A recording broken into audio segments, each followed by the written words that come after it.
We have carefully considered the application by Mr. Kafula, and my colleague will give a judgment or a ruling on that application. The applicant, Mr. Kafula, is asking to be joined or intervened in these proceedings. He has raised or is seeking about 9 orders. He has correctly conceded, and we're thankful for that most of those orders this court can't grant, or basically the whole crux of them this court can't grant, because this court cannot intervene in Zambian law. The test for intervention is whether the applicant in this matter has a direct and substantial legal interest in what the order is going to be. We cannot find, because of what the orders he's seeking, that he does have a legal right or interest in what order we will give, and that his rights, legal rights, will be affected. Therefore, the application for intervention is dismissed. No order as to costs. I agree. I agree. Thank you. My pleasure. Thank you. Yeah. In respect of the main application, we have decided that we would give you 15 minutes uninterrupted, so that you can just address us, and thereafter we will raise whatever issues that you want to raise with you. Advocate Stewart, you may proceed. Thank you, my lord. We prepared a bundle. Mr. Kafula, you are excused if you want to leave the courtroom. If you want to sit and listen to the proceedings, you are welcome. My lord, my lady, we prepared a bundle for the court's convenience. That's the authorities we refer to in their heads.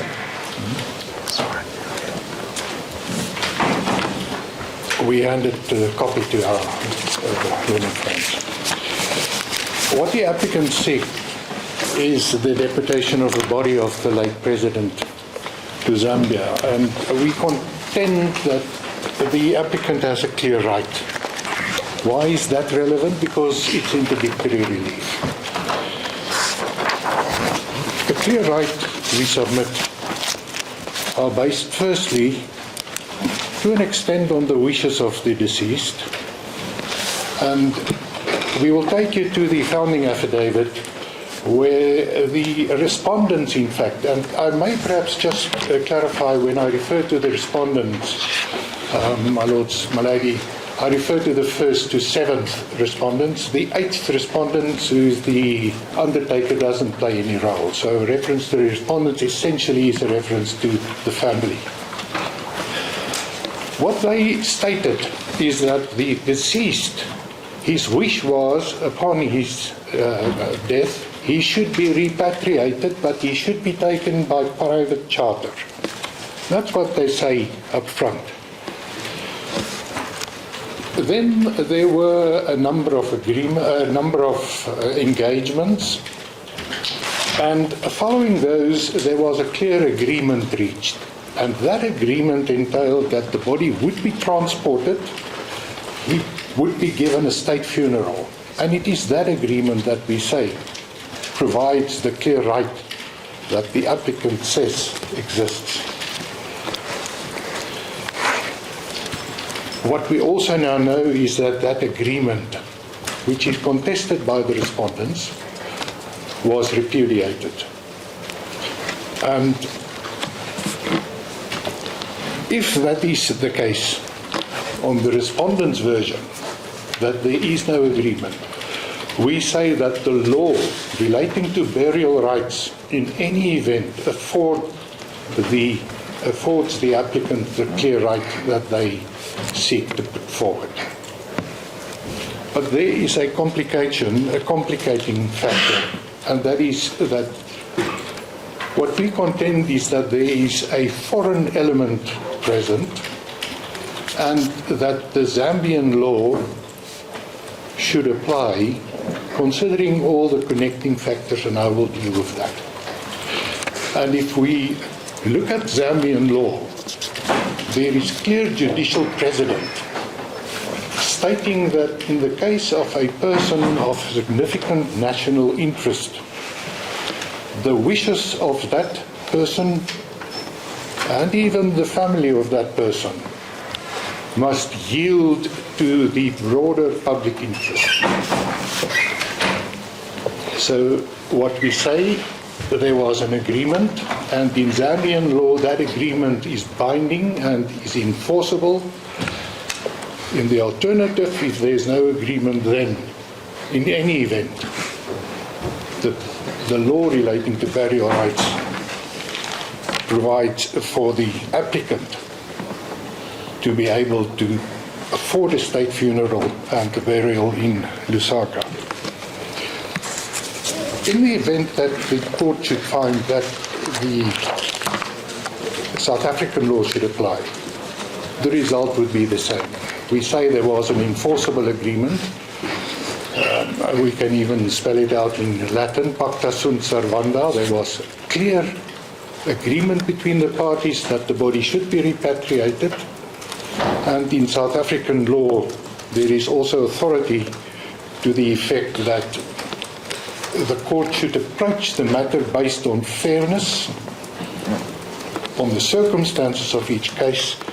And in the bundle of authorities that I just handed up to your lordships and my lady, we will also refer to a matter where the court stated, in a case of a customary law marriage.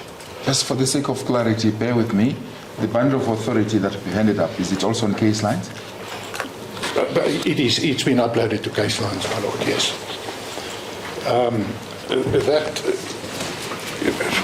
That in a matter that I will refer your lordship and my lady to, the court found that where it concerned a person, it's Mr. Tsambo, of significant national interest, or an important person who was being granted a funeral by the province, the court said that the wishes of the family must yield to the broader public interest, which is exactly the same as is the case in Zambia. Those, in broad strokes, are the submissions that the applicant will make. There is also then interlocutory applications that I will deal with. The applicant is aggrieved by what it contends are instances of, let's call it political grandstanding on the part of the respondent, where they included allegations in the answering affidavit that are vexatious and scandalous. That will be dealt with. There is also then an application for condonation on the part of the respondents to bring a counter application. We will also briefly deal with that application, which we say simply has no merit and in the interest of justice cannot be granted. If I may... The respondent also raises, can the government of South Africa just be removed or not? Are you also going to address that, or has that been settled, or with the amendment that you brought? I would be surprised if the respondents persist with that submission. I think so would we. There was proper notice given that the notice of motion would be amended, 2 paragraphs struck from the founding affidavit. There was no objection raised, and the amendment was properly effected. What we say, my lady, is that the department, DIRCO, so to speak, in colloquial language, has an interest in this matter, clearly, but it is not a legal interest. And it is only for that reason why the department and the minister was cited.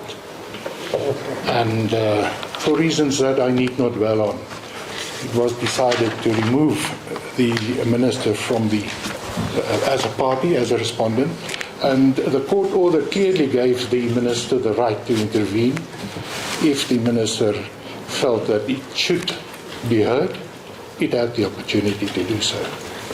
So I submit that there is no case or question that the department could have been removed, and it is not a case of non-joinder with respect. If I may then turn to the facts, and first start with the wishes of the deceased. What is significant is what the respondents themselves state, and the reference you will find on case lines K18. It is the supplementary founding affidavit, paragraph 7.6. I'm just quickly going to quote from that. 7.6, the family objected that the late President Lungu stated out his wishes before he died, which were that, and firstly, his remains should be repatriated back to Zambia in the same manner that he had travelled to South Africa. I'm sorry, you've lost me. You referred to K, didn't you? K18. K18. Thank you.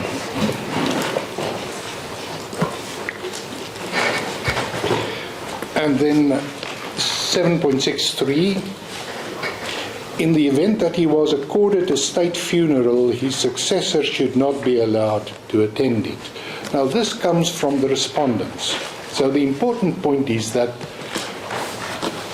it was never the late president's wish to be buried in South Africa. That's simply not on the papers. And that's what the respondents now seek to do.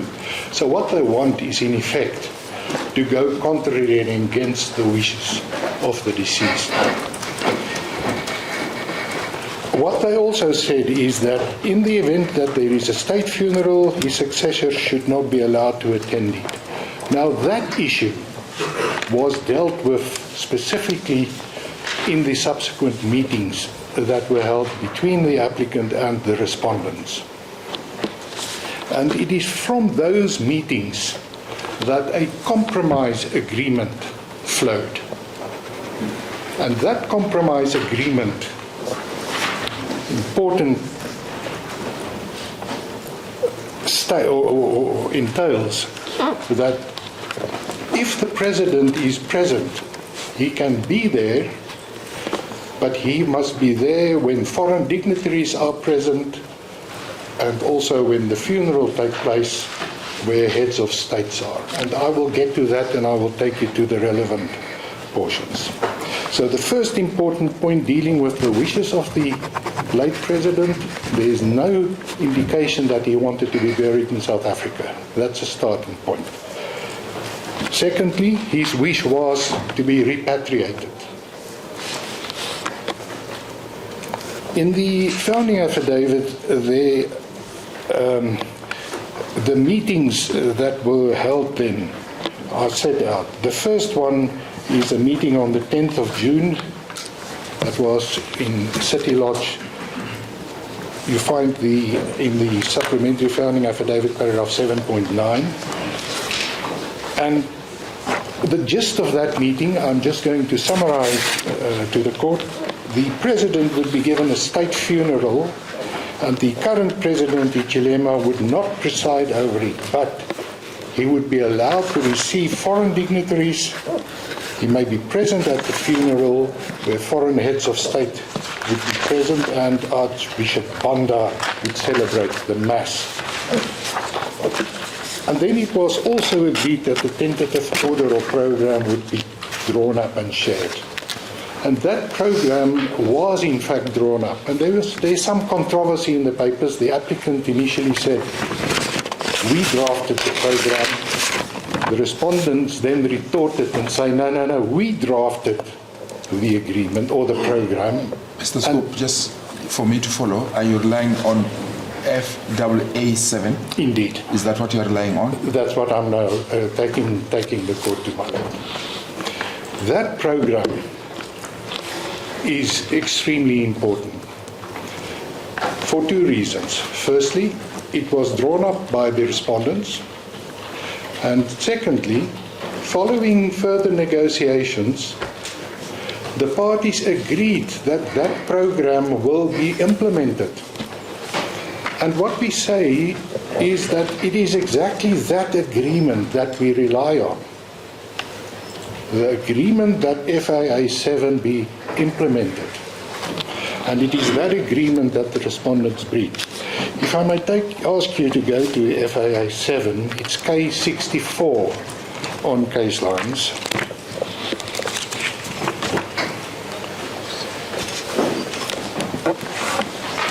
On top of the page, it is stated, Program for Repatriation, Funeral and Burial of the sixth President, Republican President Dr. Lungu. And then it starts with Wednesday, the 18th of June 2025, departure of the body from the funeral parlor.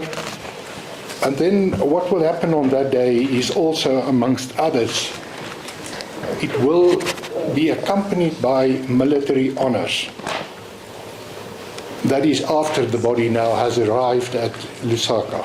There will be military honors. If you go down the page, on Sunday, the 21st of June 2025, provision is then made for the state funeral at Mulungushi Conference Center hosting foreign dignitaries. And your Lordship and the lady will bear in mind that there was the agreement reached that when the funeral takes place, that the current president will be permitted to be there when foreign dignitaries are present to receive them, and also when the state funeral takes place. Now, I emphasize this because this is one of the grounds on which the respondents, when they made the remarkable about turn on the 18th, stated that the agreement was repudiated by the applicant, because they say, no, we've now heard, or we now understand that the president will be present. That was never agreed. We say that is not correct. What is also important, at the bottom of that page, FAA 7, there are 5 notes. The first one, national mourning to be extended.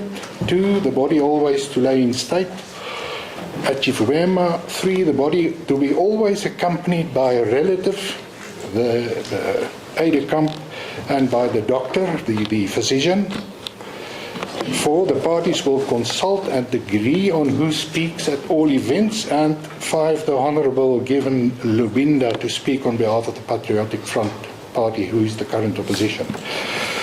Nowhere on this document is it stated that the current president may not be present. It's not recorded here. And why not? Because that was not the agreement. The agreement, as I said, was that the president may be present on those conditions that I've set out. So what is important is that following this program, there was again a further meeting that was held, and on the 14th of June 2025, it is now common cause that all the parties agreed on the program which was accepted. I may take you to answering affidavit paragraph 26.1, that is case lines 046.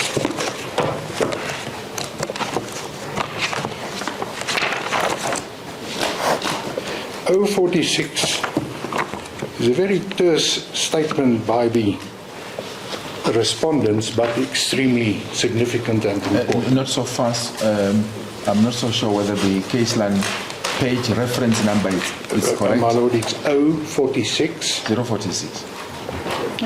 Yes, 046. or 046. I think it's a O, capital O.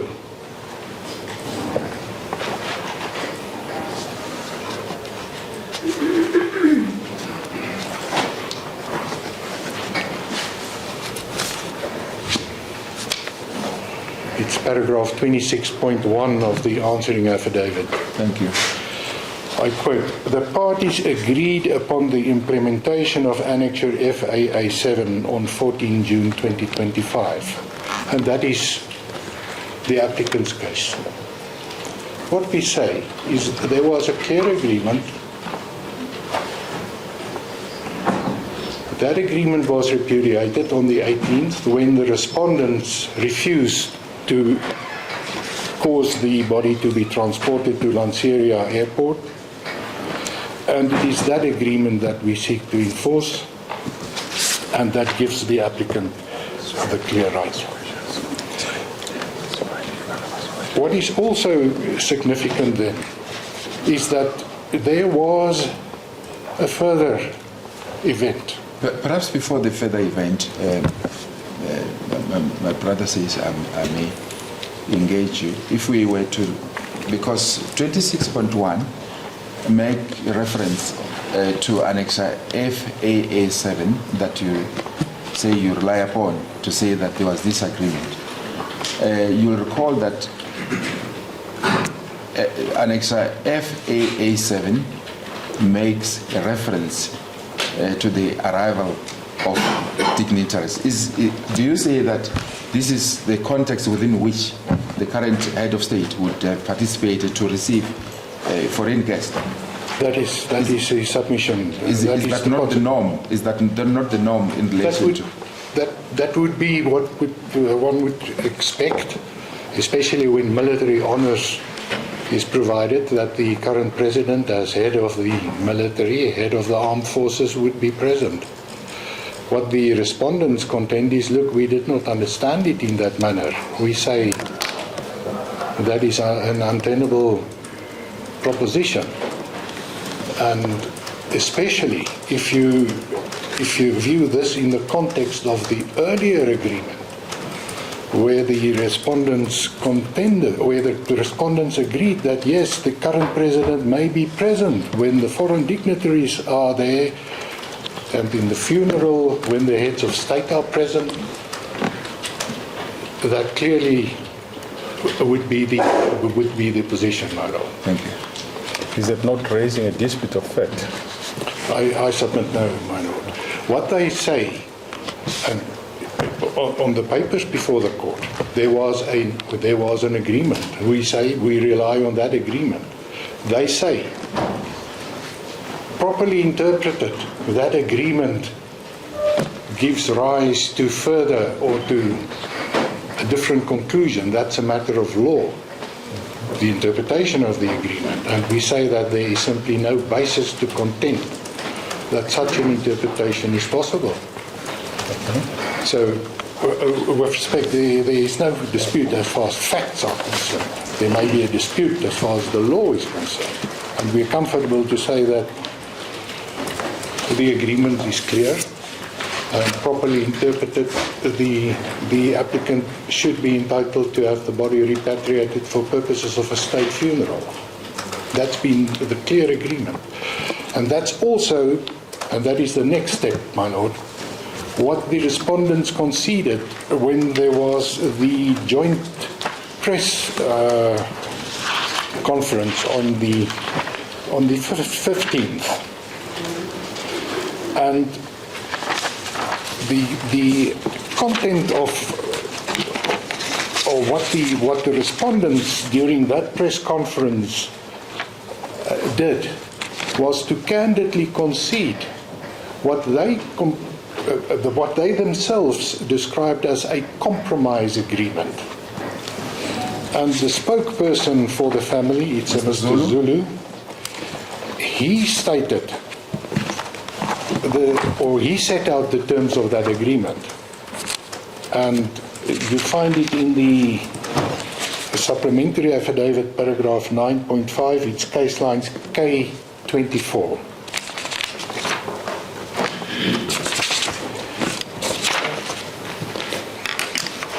So, paragraph 9.5, and I'm not going to read the entire dialogue, but what the applicant says is that the seventh respondent set out the compromise agreement that was reached. Number one, that the body of the late president shall be transported together with the family from Lanseria using a private charter. Secondly, following arrival and receipt of the body by the family, full military honors will be conducted at the Kenneth Kaunda International Airport, after which the body shall be taken to the funeral house. Paragraph 4, that the state funeral that will host foreign dignitaries shall be held at the Mulungu Conference Center. And it goes on. 7, the body of the late president shall always be accompanied by a relative, the aide-de-camp, and former president's personal physician. So what the respondents, Mr. Zulu was always the spokesperson for the family. What they confirmed is that Annex FAA 7 would be implemented, and that is what we say what should happen. And then sadly, the respondents turned around and reneged on that agreement, which their spokesperson clearly articulated. Whilst we're still on Annex FAA 7,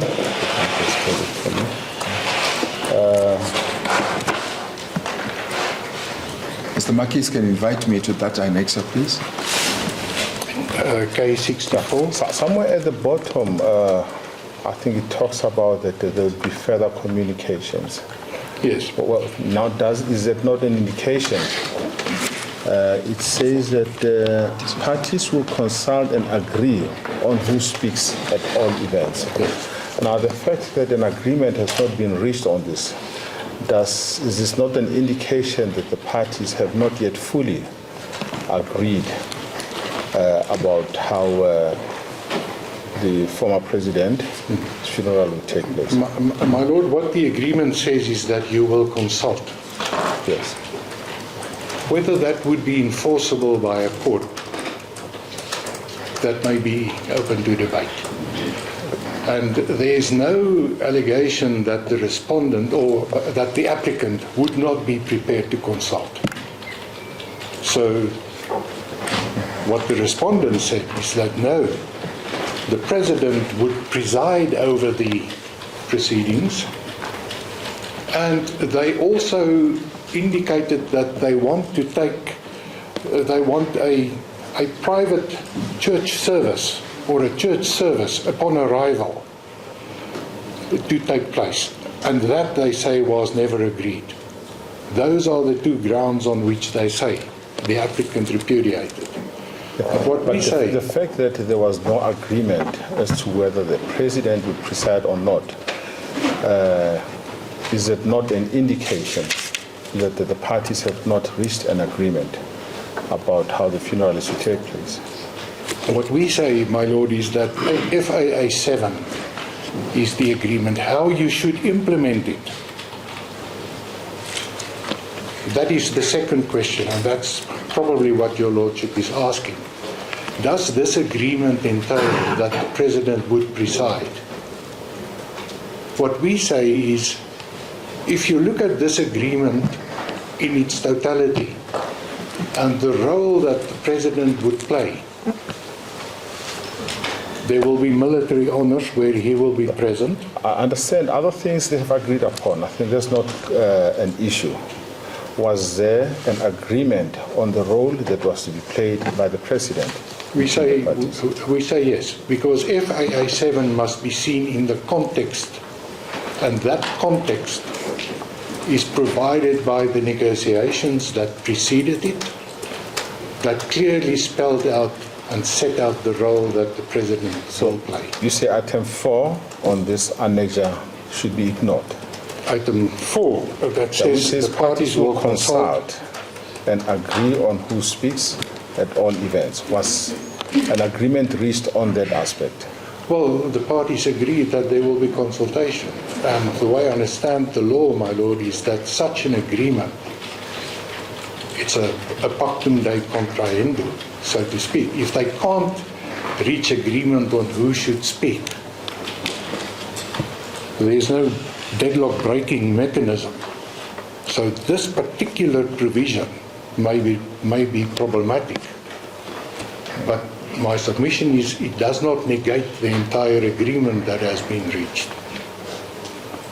So even if there's an agreement to consult. So there is an agreement that they would consult.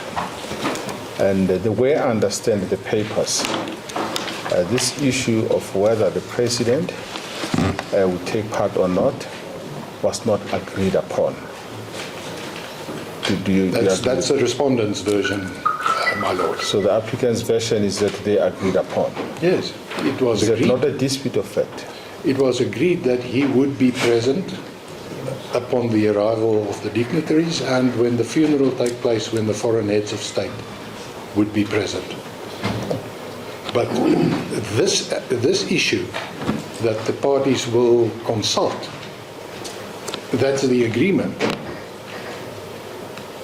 If the respondent says no, there was no agreement that the president may preside, we don't have an issue with that. As long as FAA 7 is implemented. That's what we say. So I follow. interpret FAA 7, and if you look at FAA 7, that's what the applicant seeks in the notice of motion. Implementation of that. Yes. Perhaps as a follow-up for my benefit, what is meant by presiding in this context? Won't there be a program director? Well, Does it mean that the current president will be presiding over the program? Is that what is meant by presiding? my lord, I can only take it as far as what the paper says. Perhaps the draft program might give us a clue. The draft program that was prepared after the agreement that you are relying upon, FAA 7, might give us a clue. Is there a reference to who is presiding in that draft? Or rather, does it contradict the contents of FAA 7? My lord, I checked it and I couldn't find any contradiction. You could not find any contradiction. Let's just go to the draft. That is the one that was disputed. Archbishop Kaunda is still on the program. That was the wish of the family. Yes, it's page 0101. The handwritten one that was also sent on the same day. What is the case line reference number? Answer? 0101.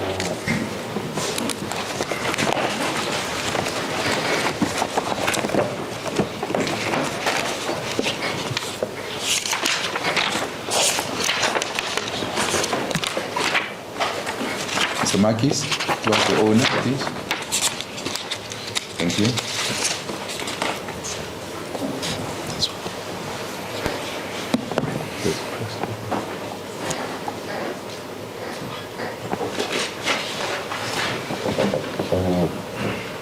So 0101, as I understand, is common cause, is that right?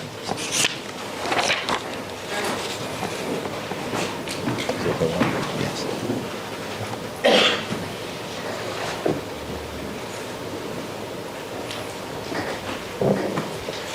Yes, it's this EL16, my lord.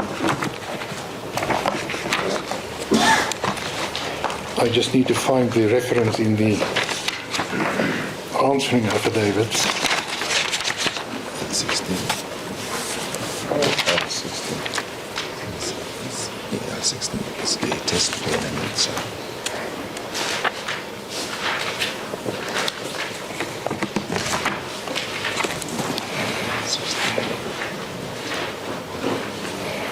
Yes, it's a bit difficult to read, my lord. This is a draft. It's not a document that the parties have agreed upon.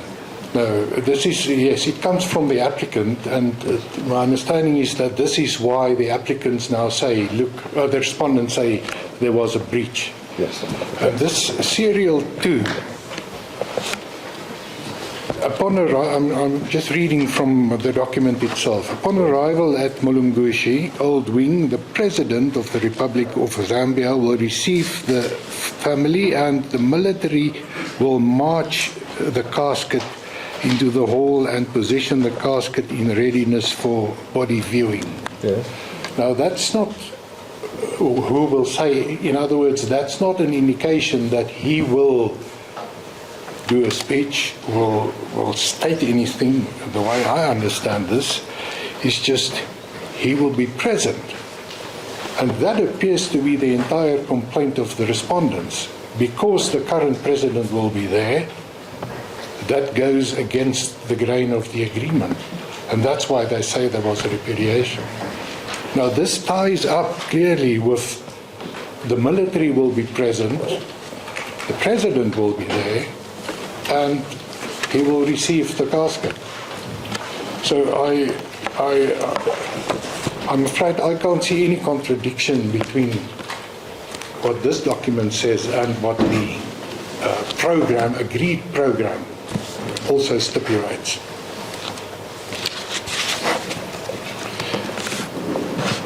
So to conclude on the agreement itself, what we say is that the relief we seek is based on this agreement, and the issue that bothers the court, the question of the consultation and the fact that there may not be an agreement on who exactly will speak.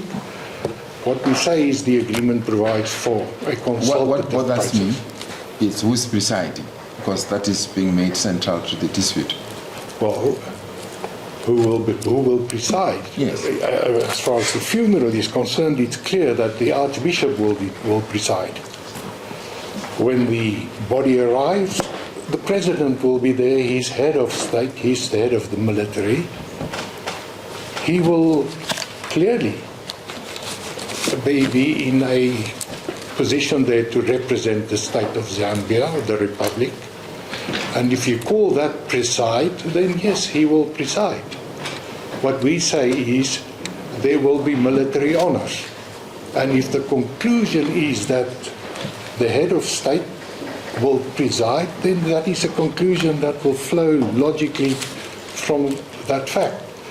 It will not mean that the applicant has breached the agreement, because this is what it is really all about.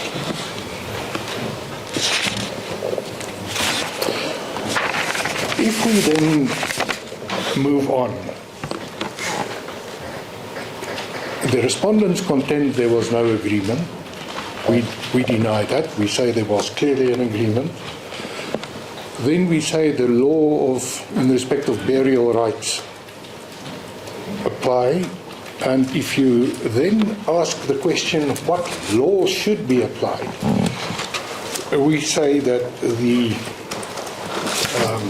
conflict rules will take you to the laws of Zambia. And that we deal with in the heads of argument.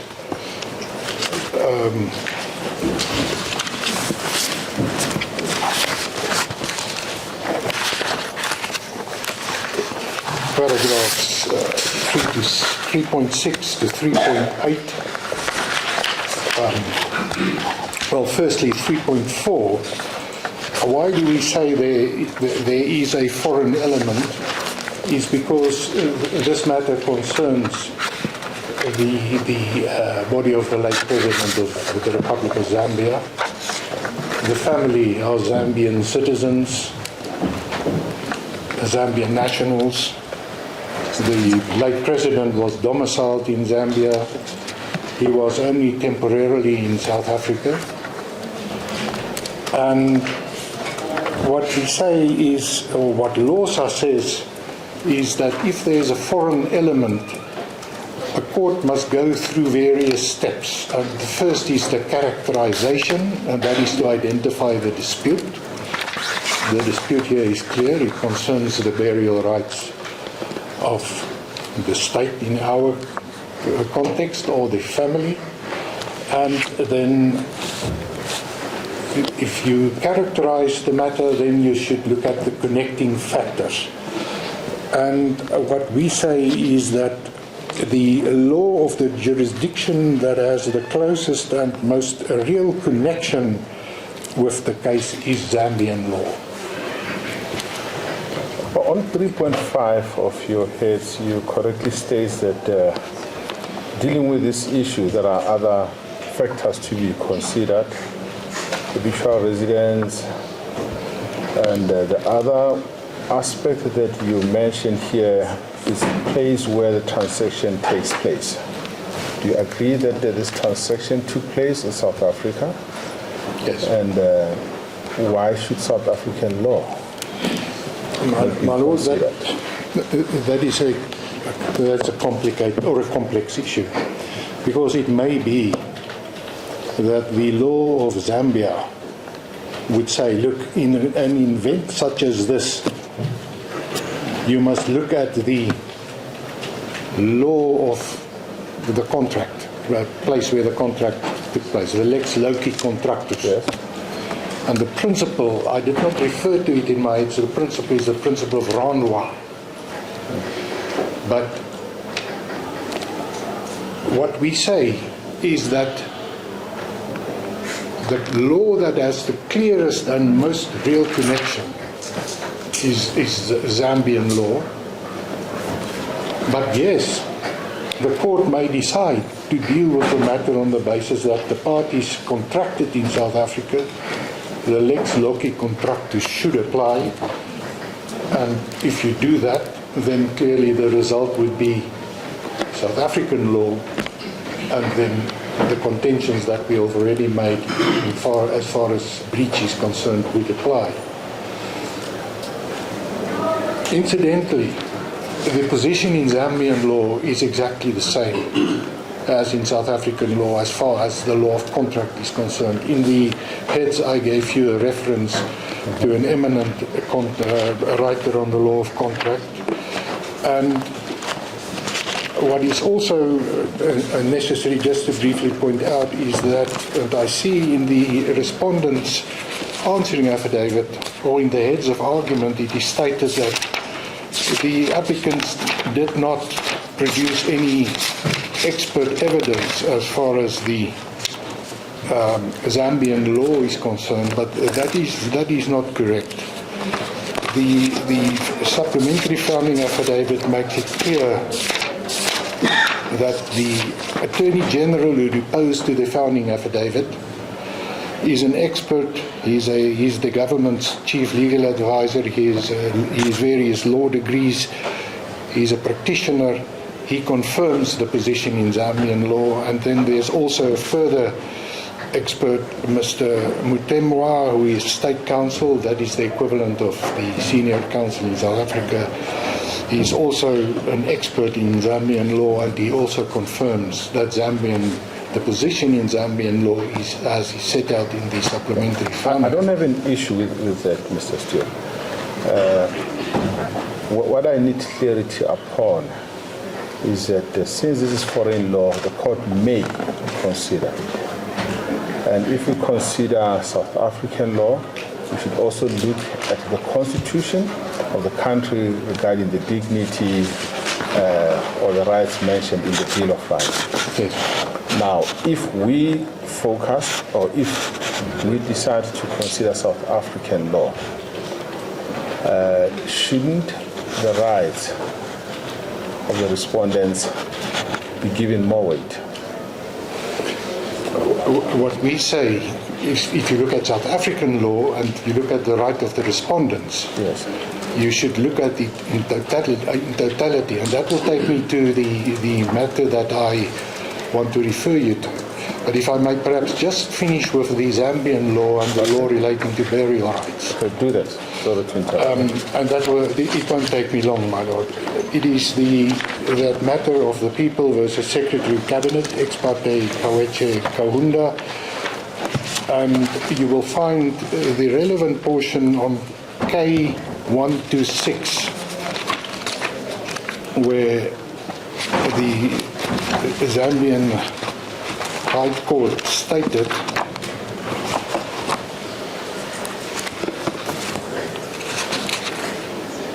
Personally, I don't have an issue with it. The decision is clear, but the distinguishing factor is that in that case, President Kaunda was in Zambia. yes.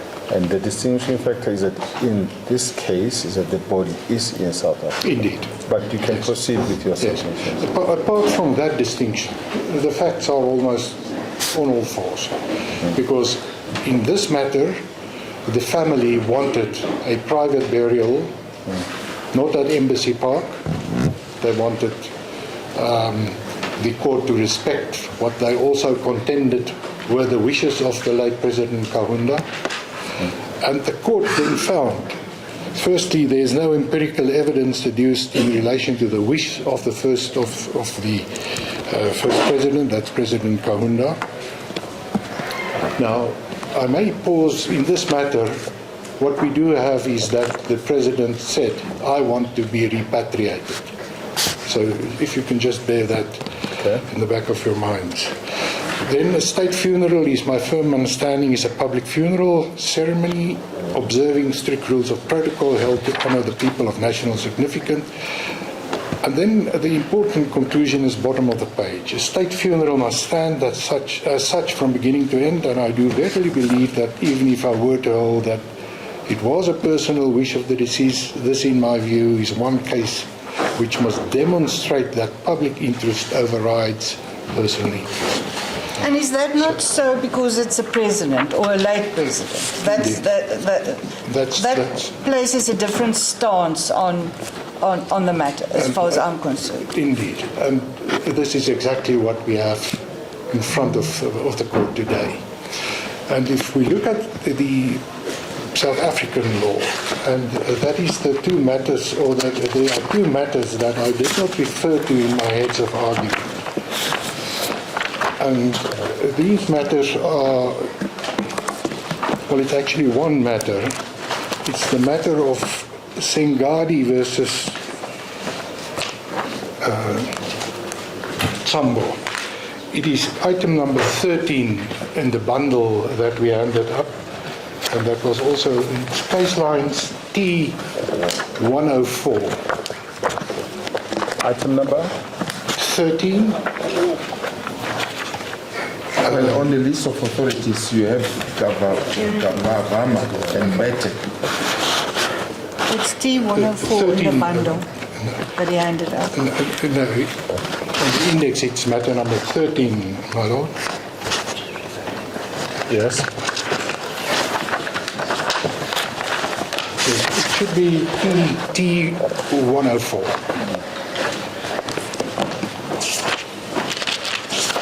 This is a decision from the Gauteng local division.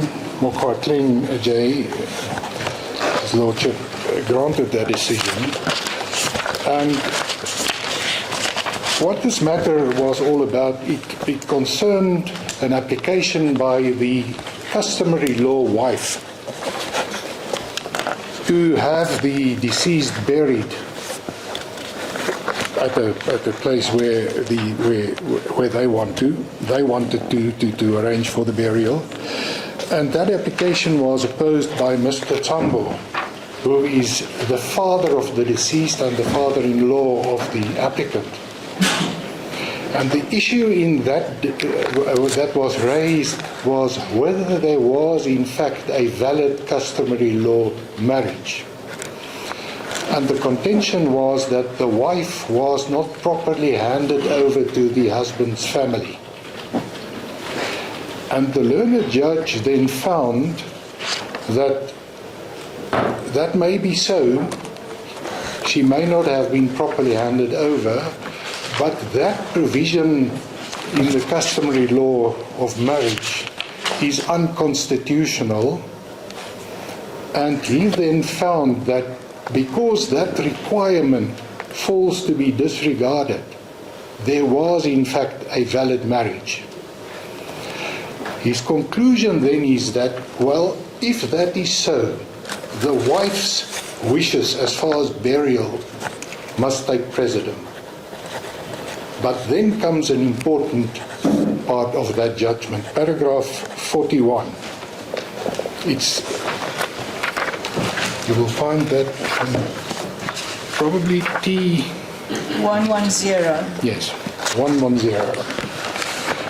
I'm quoting from the decision. The applicant, as the customary law wife of the deceased, Jabulani Tsambo, pursuant to a customary law marriage concluded between himself and the deceased on so-and-so date, is entitled to bury her customary law marriage husband, the deceased. But in this matter, there are competing claims predicated on the principle of Ubuntu vis-à-vis the deceased's family and the applicant's rights as the deceased customary law widow.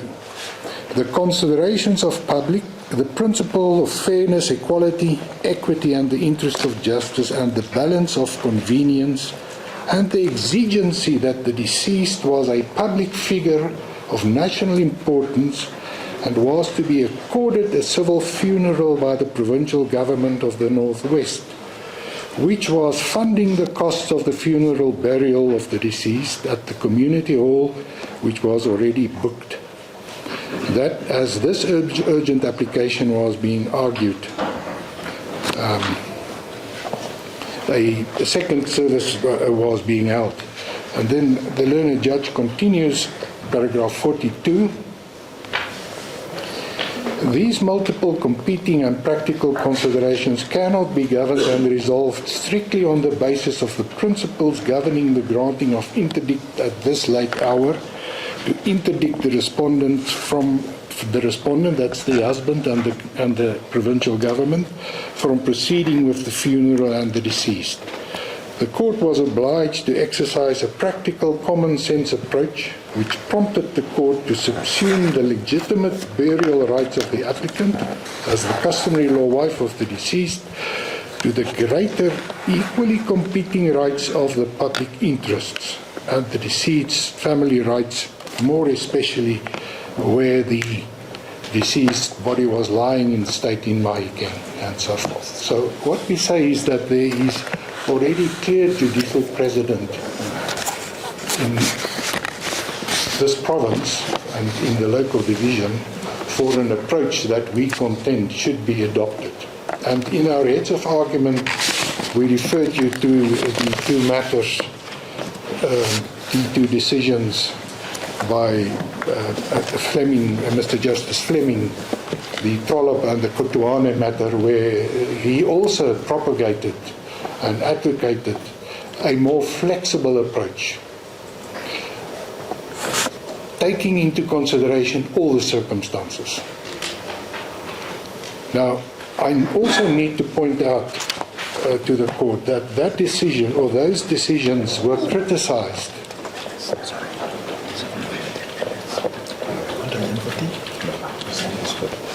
Yeah, Mr. Steele, I just want to indicate that you've got another 15 minutes to address us. Can we continue? Yeah. We'll continue and not adjourn for tea. I will comfortably make it, by the way. Those decisions, the Kutuane and the Trollop decisions, were criticized in the PN and another versus PN matter. It's referred to by the respondents in their heads of argument, and it's also, it should be, it's item 15. Item 15T128.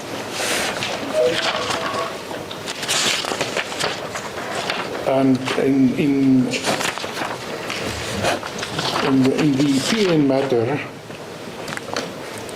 the learned judge, Mr. Justice Moshoane, criticized the approach adopted by the court in that matter. It's in paragraph 25 of that decision. And what the learned judge pointed out is that, look, you can't just ignore the rights of the common law wife in a common law marriage. And if you want to, if a court wants to develop the common law, then the court, it should be done properly. But what I should just point out is that the court in the PN and PN matter was seized with principles relating to the burial rights of customary law that flowed from a customary law marriage. In the Trollop and Kutuane matter, the judge dealt with civil law marriages, and he referred to Foot. And what Foot said would apply in the case of a burial, and what the learned judge pointed out is that Foot is more concerned with the duty to bury. In other words, not to let the body decay, not to let the body unburied. And what the learned judge said is that Foot did not concern or did not consider the right, who has the right to bury, and especially what would be the position when there is, or when there are competing or conflicting claims, such as what we have here.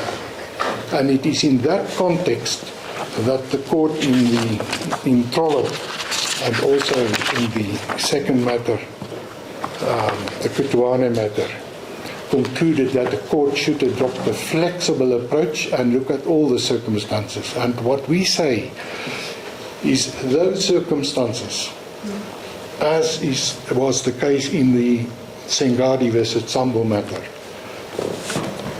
resounding conclusion would be the government or the applicant should be entitled to bury, for the very reason that the late president was not an ordinary person.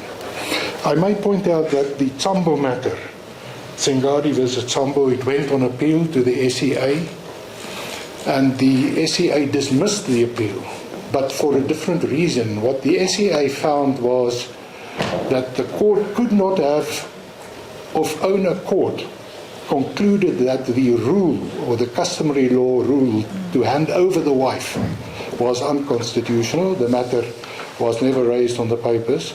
But the Supreme Court of Appeal then found that on the facts, there was in fact a marriage.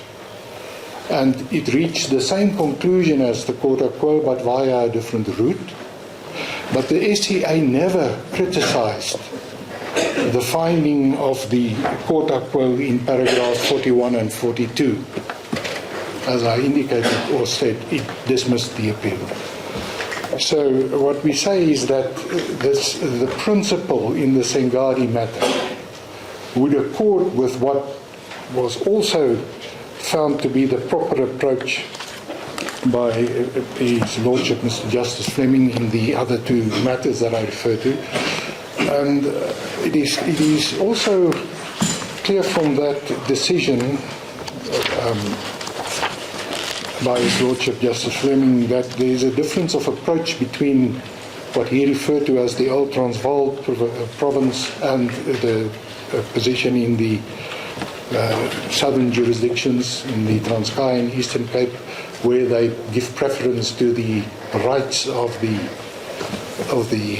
surviving spouse or the heirs. And we contend that the approach by Fleming and also in Sengadi should be followed and should be adopted.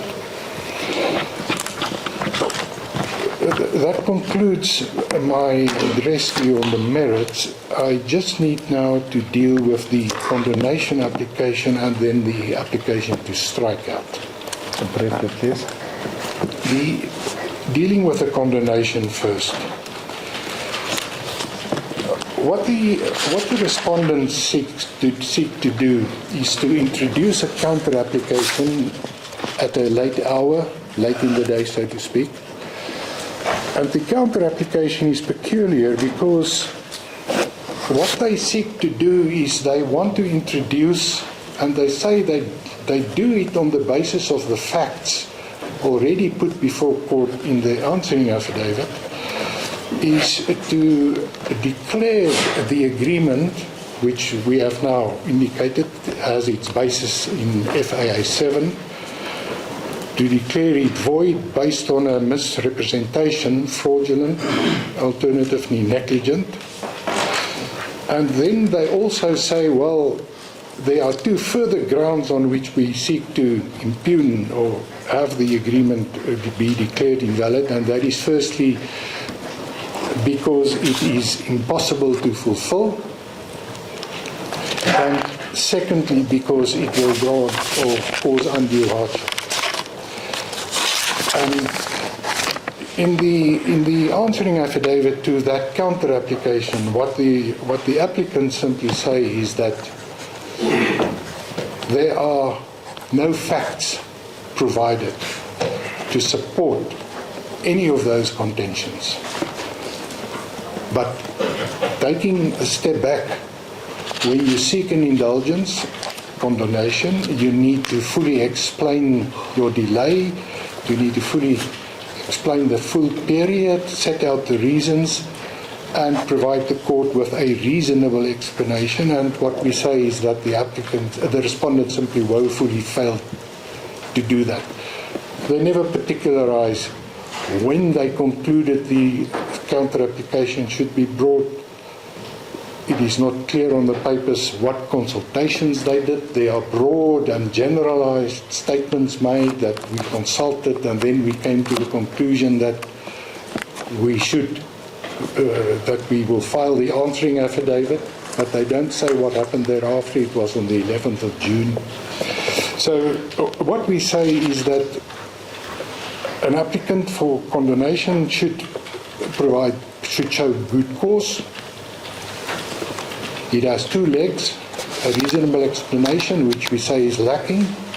The second leg is that the application is not frivolous and it has prospects of success, and we say there are simply none because no facts are provided.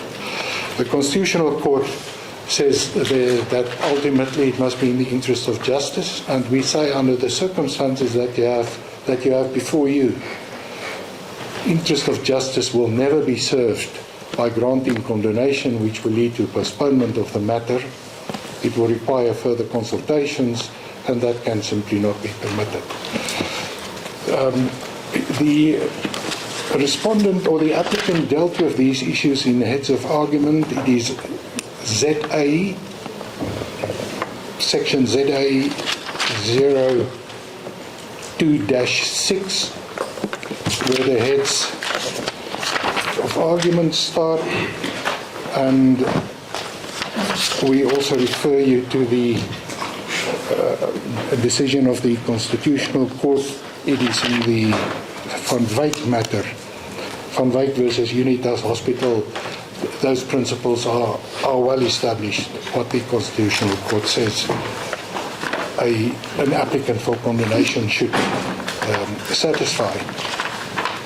So we say that there is no basis for the granting of condonation, and it falls to be dismissed with costs. I will deal with the issue of costs just before I sit down. Then your Lordship has, and my lady has, the striking out application. And what the applicant says is that there are portions of the answering affidavit that are vexatious and scandalous, that serve only one purpose, and that is to paint the current president with a tar brush, and that is completely irrelevant to the matter at hand. Those allegations, because they are unsubstantiated, no facts were provided, we say we can't answer that. So that's where the prejudice lies. And in the supplementary founding affidavit, those instances are listed, and I do not intend to go through and to read out each and every one of these offending portions. What I may just point out is by way of summary, it is in the heads of argument, paragraph 6.6. The offending portions are dealt with in 6.6.1 up to 6.6.16. So those are all instances of what we say is nothing more than political grandstanding and attempts to vex, and these allegations fall to be struck out.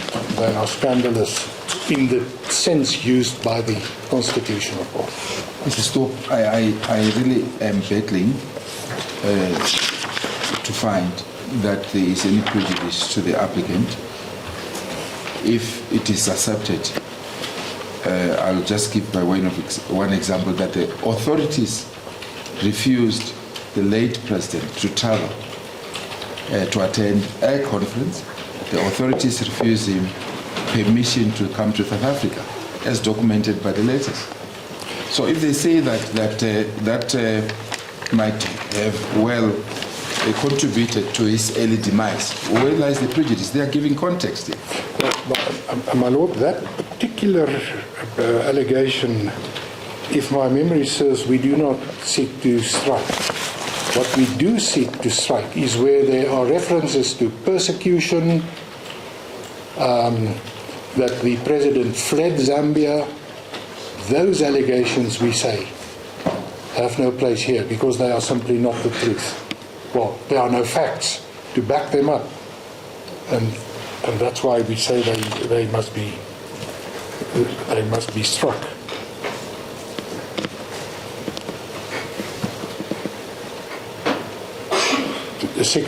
Paragraph 3.8 of the answering affidavit. The words flagrant abuse of human rights. What human rights were abused? It's not particularized.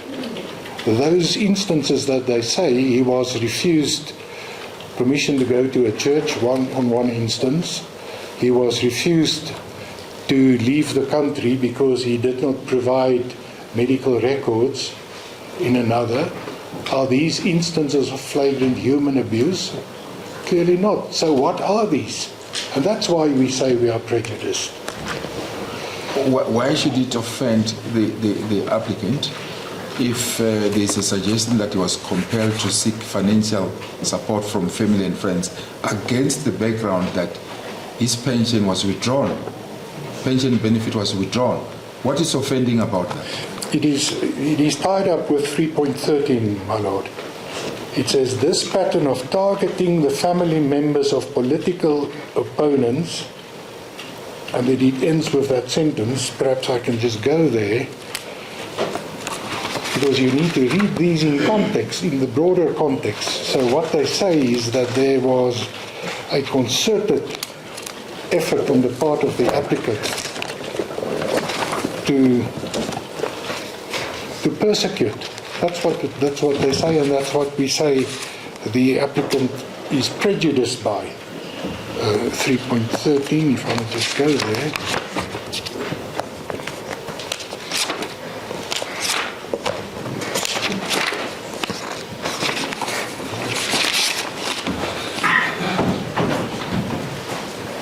Yes, this pattern of targeting the family members of political opponents constitutes a blatant abuse of power and a violation of both domestic and international legal standards. These are serious allegations made against the government of the Republic of Zambia, and there are simply no facts given in support of it.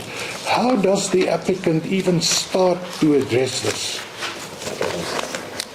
And that's why we say we are prejudiced. We can't simply deny this. The facts or the allegations are made. We can say it's not the truth, which we do. But these allegations should not have found their way into the answering affidavit in the first place. And that is why we also object to that first statement that we seek to have struck out. It's because it's part of this entire narrative. 3.14, further example of these underhanded tactics. Well, 3.14 is what we say is irrelevant. Yes, 3.14 to 3.16. So if I may deal with that, 3.14 to 16 deals with firstly what happened. But, Mr. Stip, even if that is true, how will it affect our judgment? I mean, It can't. No, it can't. My lady. But that also takes me to the relevance of those statements. These are serious allegations made that simply has no relevance to the matter at hand. And on that basis, the applicant is also entitled to have it struck. And the last item that I need to just quickly deal with is the impermissible hearsay, and that is an equally serious allegation that concerns the fact that because on the respondent's version, I paused to mention, I interrupted myself. What the respondent says is because you refused permission, you caused the early demise of the late president. And they state it here. I paused to mention that the treating physicians expressly indicated that Had the late President Lungu been afforded the opportunity to consult with them during 2023 or at latest early 24, they would in all probability have been able to remove the tumor timeously, thereby avoiding any life-threatening consequences. Now, this is again a very serious allegation. As my that they colleague make. has said, how will this affect the judgment? It will not This affect the allegation. judgment. No, but so it's irrelevant, firstly. But secondly, this comes from the mouth of the treating physicians. It's not confirmed, and it's the serious allegation that is made that simply depends So you are on... saying we should not attach any weight to those allegations? Can't attach any weight with it. Yes, we follow the But what we argument. say, it should be struck. We're entitled to have it struck. It is irrelevant, it is impermissible hearsay, and we seek an order to that effect. Yes. My lords, my lady, that concludes the address. Costs? We seek costs, scale C, including cost of the council. Striking out, the normal cost is a punitive order. We seek a punitive order if you strike. May it please you. Thank you. 15 minutes, okay? Now in your hands, you go into the proceed. And that's to Okay. Thank you very much, Dr. Stewart. We're going to adjourn for 15 minutes before we give you an opportunity to address us. The court adjourns for 15 minutes.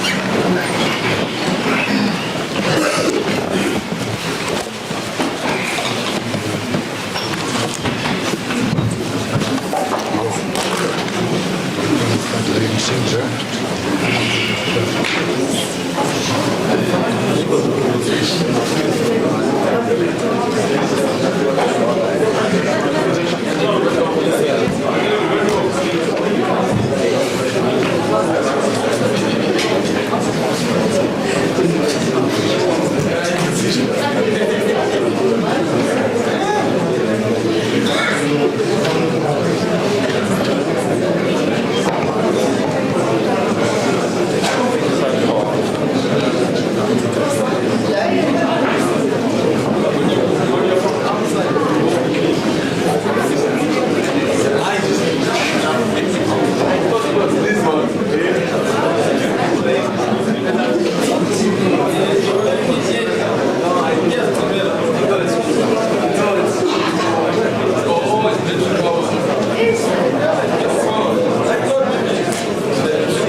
Then they will ask for. They will ask for it. No, I am trying to rectify what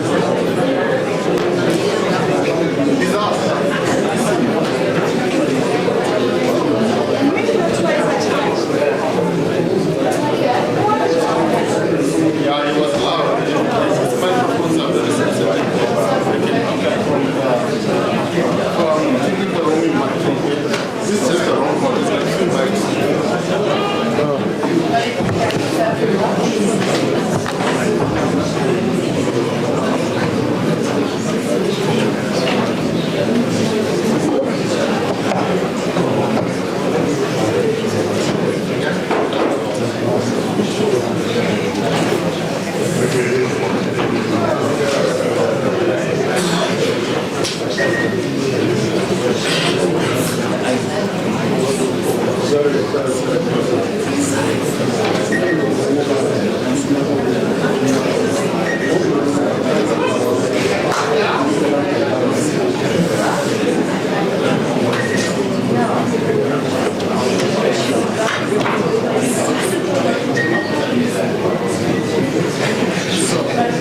instances where his freedom was taken away, all the criminal matters that were brought against his family, we can understand why that is a pertinent material fact that the family will not budge on.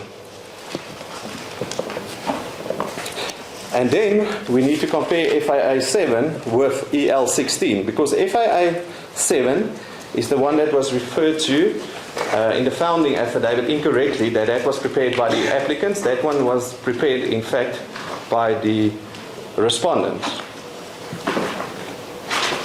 And then in the replying affidavit, they agree that that was a mistake. It was prepared by the respondents, the typed version. And that's the version when this court correctly found that, but it's not a final version of an agreement, because even at the bottom it says parties will consult and agree on who speaks. I'm sorry to interrupt. There was no finding it. We made no finding. Comment, sorry, as the court pleases, my lord, incorrect referencing. But where there was a comment that says parties will consult and agree on who speaks at all events. Clearly, it's not finalized. All those issues in FIA 7. One then sees the proposed agreement that was handed to the respondent, EL 16, which differs from FIA 7. So FIA 7 would be the version of the respondents, and EL 16 at that stage would be the version of the applicant. Now, if those two don't coincide, there's definitely no meeting of minds, and there's no consensus. There can never be. There's objective proof that it can never be. So EL 16 specifically says, at that second paragraph, upon arrival, I can't make out that word, but the old wing, the President of the Republic of Zambia will receive the family and the military as much in the conflict. And then there's a further paragraph, subparagraph A, the President of the Republic of Zambia will lay the wretch on the proceedings. And then they differentiate between dignitaries and the President by visiting by all dignitaries, but they differentiate in A, in that subparagraph, between the President and dignitaries. So you cannot even take it that dignitaries just simply includes the President. This is their version. They make the differentiation between dignitaries and the President.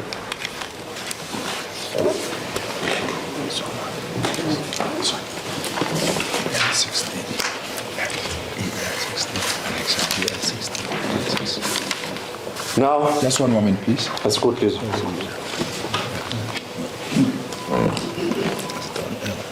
So, annex PL 16. Let's go.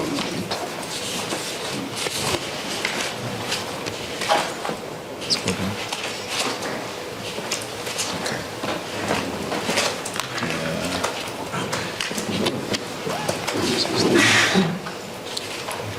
Let's go. Sorry about that.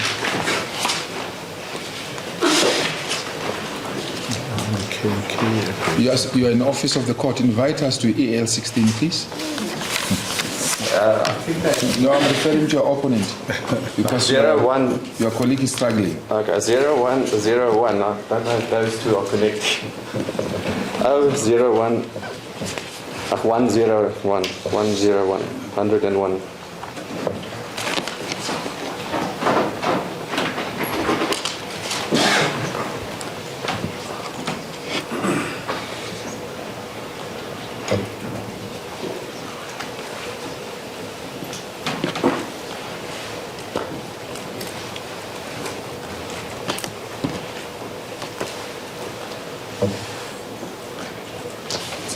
Answering after it. If I can open the answering after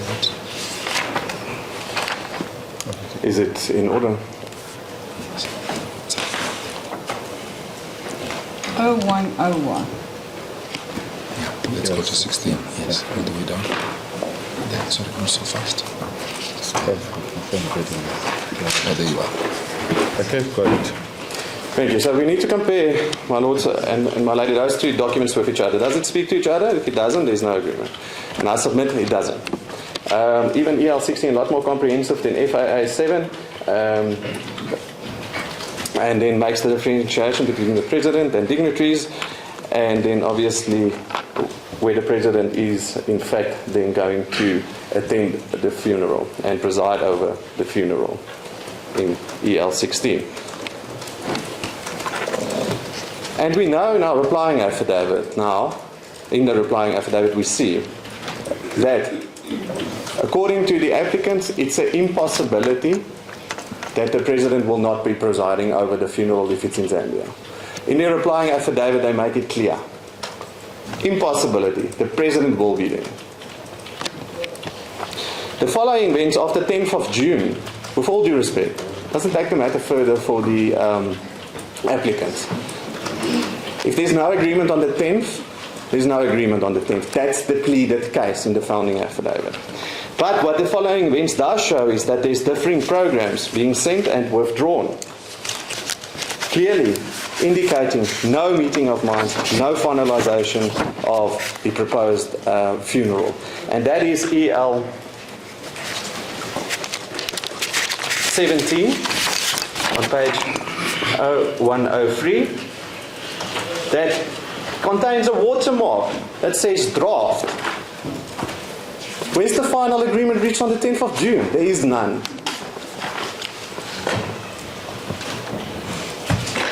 EL 18, a withdrawal Is the of that. program now what the agreement? No, my lady, it's not. Yeah, written. so there's you can't argue there's no meeting of the minds on the program. Well, my lady, it shows that FIA 7 is the one that the applicant, the respondents envisaged, and the other ones are the one that the applicant envisaged, and that is where the president is continuously involved in everything. So if those two don't speak to each other, there's really no agreement, my lady, with all due respect. At the very best again, we go back to motion proceedings and the Plascon-Evans rule. Before we get there, what is in dispute between those two? My lady, the involvement of the current And to what extent? president in presiding over the funeral and being So he can be present. there, but he mustn't preside. Well, my lady, again, we're sitting with a very bit of with a bit of a situation here. Certain interpretations can be given to presiding or his involvement. I agree, but there's no meeting of the minds between the applicant and the respondent, and that's why I can't make submissions on it exactly what it means to each party. There's So no you don't know precise you don't know what it definition. means to the respondent. Well, my lady, he must not be involved. He must not be near the casket. He must not preside and speak at the funeral. With all due respect, it seems from that one statement he can be present with the state funeral at the back there, but he cannot be standing in front participating in the funeral process. So you say it's common cause that he can be present. Well, my lady, with respect, if there was that agreement, but there was an offer and counter I'm offer. asking you on what your argument is on the papers. No, my lady, before there's us. no agreement to that effect. No. That he cannot, are you Yes, saying there's that no that agreement there excludes because him? there was an offer made and a counter offer, it would seem at the very best. The counter offer isn't accepted and the parties went on and back and forth until the evening of the 17th. So there's negotiations, but there's no finalization about what would be the final version of any possible agreement. And in fact, this gets me to the point about the dispute of fact. This court is not going to traverse an agreement where the terms are unclear, ambiguous, even if there was some sort of, might be some agreement somewhere. If the pleaded agreement is found not to be proven, the application falls flat and gets dismissed. No, we don't have to, we're not using an onus in Plascon-Evans. I understand, my lady. But the pleaded case is the agreement. If they don't prove it, they don't prove it. And I can understand the court also may be inclined to take a robust approach in these types of proceedings with regards to the papers before it. Even with the robust approach, there's no agreement, my lady, about where and how this burial should take place. What we find is actually in the founding affidavit and then maybe more in the replying affidavit, it's a change of case. They want to differentiate the applicants now, my lady, with regard to the burial and the repatriation. But it's treated as one cause by the respondent. The burial and the repatriation is one thing. It's not two separate things. Mr. Vergemot, can I clarify the following? That's a good reason. I'm sure you'll agree that FAA7 is common cause between the parties, is it not? Yes, my lady, that's what the respondents at that stage proposed. Not my lady. My lord, thank you. It's a compliment. A compliment? I won't take you out for lunch. Apologies. So, if you look then at FAA7, Yes, ma'am. you see, in my reading of this document, you seem to be agreeing on the substantive issues in relation to his repatriation back to the country, except for minor peripheral matters. Is it not so? No, my lord, with all due respect, it's not a minor matter, and it's the involvement of the current president. Well, let's look at it, if you don't mind. Yes. Can we look at FFA7 again? Yes, Can ma'am. someone invite me so that we can save time? Case 64. Thank you. Case 64. This is your document. I'm already there. Thank you. Yeah. It then records the following, that on the 18th June 2025, the body departs from the funeral parlor, the 8th respondent, to Lanseria Airport. Yeah. The family is there. Then it departs from the airport, I'm just summarizing, to Zambia. Yes. There you agree, am I right? That's a good. And then it details what happens until there is a church service by by Bishop Banda there. Am I right? As the court reason. These are not the substantive issues that bring us here. So where lies the disagreement? No, my lord. The substantial issue is, and that we find in the latest version of the program that they send, is EL19 on page. Can we confine ourselves to this document first? I want to compare those documents. No, before you do, I'm inviting you to comment on the following, that on the substantive issues you seem to be having the same agreement. No, my lord. It is definitely, the substantive issue is the involvement of the current president. All the other things are not the material issues at stake here. The involvement of the current president is the substantive issue for the respondent. On your side? As the court pleases, yes. And this, In other words, the level of his involvement. Is that correct? yes. So what is your understanding of presiding? Well, my understanding of presiding is exactly what this court is doing in presiding over this case. It is being a part of the process, of the funeral process, walking with the casket, then speaking to the public or whoever's present at the reception and presiding over that funeral. That is basically in control of the process that is being followed, and then obviously speaks. Won't there be a program director? There might be a program director that then says the president will now accompany the casket from the airplane to the car.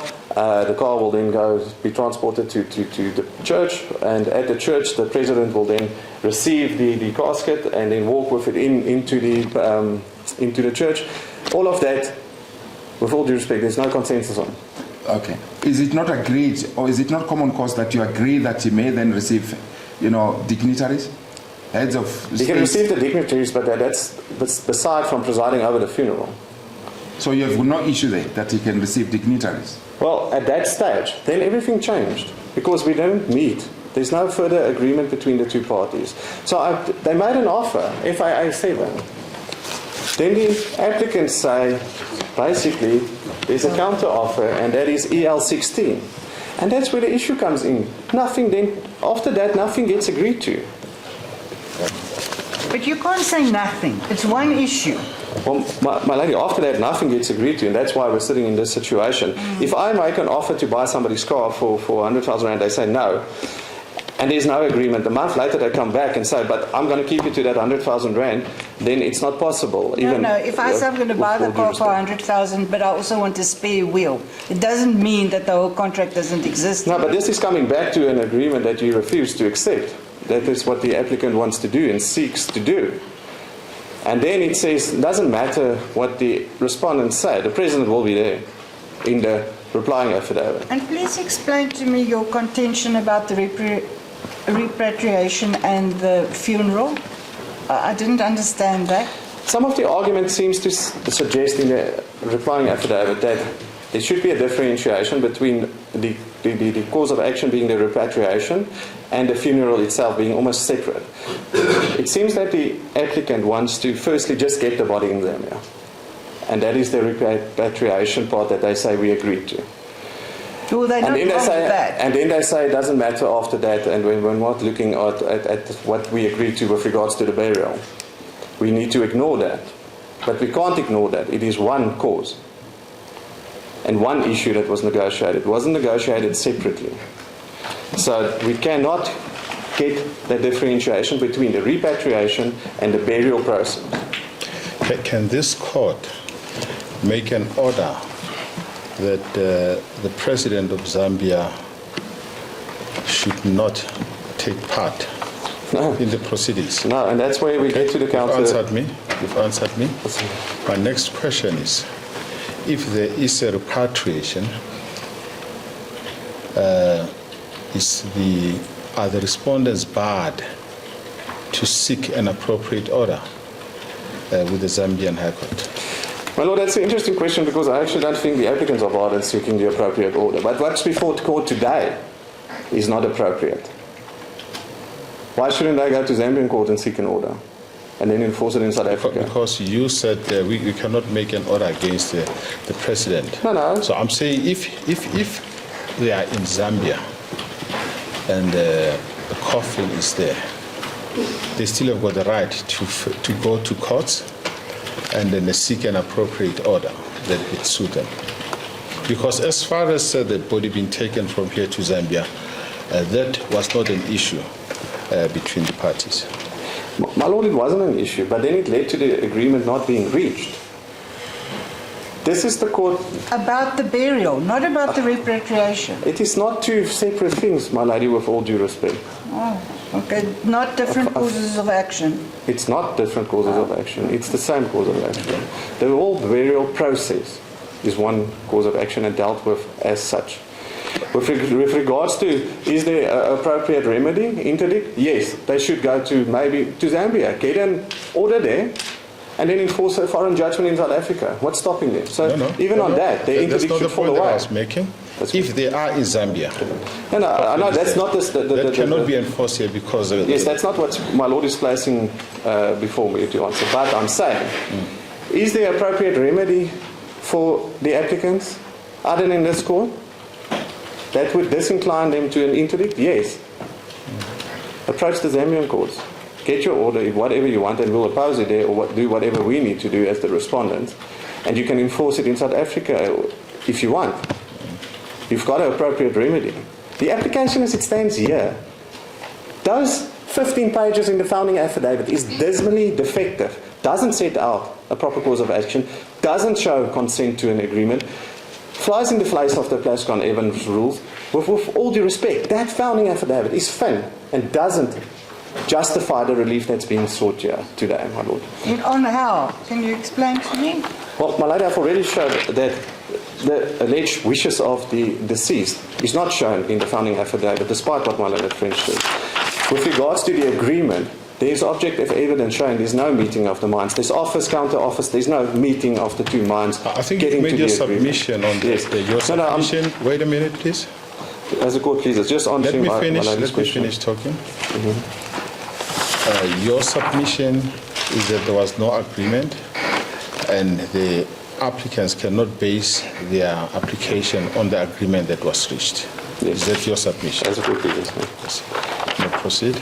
And one also needs to look how they framed their relief. They seek a declarator. Do not seek in prayer one a case for specific performance of an agreement. In this instance, they barred from it because the whole case is really an agreement. Then you're not entitled even to a declarator. You don't include the prayer for specific performance in your notice of motion. The application has many, many defects. So are you saying that because of that, there should be the end of the case? It should be the end of the case, as the court pleases. The law is applicable. No, my Lord, it should be the end of the case, but I'll get to all of their arguments and deal with all of their arguments. Yes. With the law of burial rights, which was the further point they raised, and the conflict rule, and they say we should take the law of Zambia to be applied here. So the Lex Fori, it seems to be common cause. We're in the forum of Pretoria. They chose the court. You have no issue about the forum. So the Lex Causa, there's an issue about. Based on that, I refer to the characterization test. And they say because there's only one foreign element, and that is that the deceased is a Zambian national, this court does not have jurisdiction. There is one element that they can rely on, that's common cause. All of the other elements and connecting factors brings them back actually to South Africa. And those connecting factors is, if you look at a part delicta, the delict, if you want to call it a delict, was transpired in South Africa. The death transpired here. If you look at the interdict, they're seeking a South African interdict to be enforced in the South African country. The wishes of the deceased family, with all due respect, the Lex Causa, if they want to rely on agreement, all of that was reached in South Africa. The connecting factors doesn't favour the applicant to apply the Zambian law, with all due respect.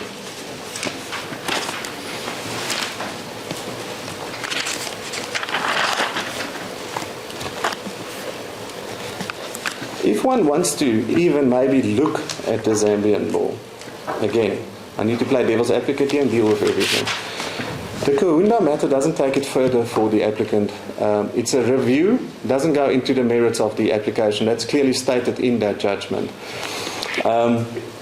It dealt with a current or late president in Zambia who did receive his benefits and was not a normal citizen.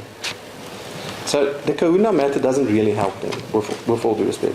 It's differentiatable to the matters before the court now. What about the reasoning of the court, of the court in that matter? Well, the public interest was because it's the actually it's the late president. Well, we have a late president. No, we do not, my lord, with all due respect. Is this not a late president? If he was treated as a late president, he would not.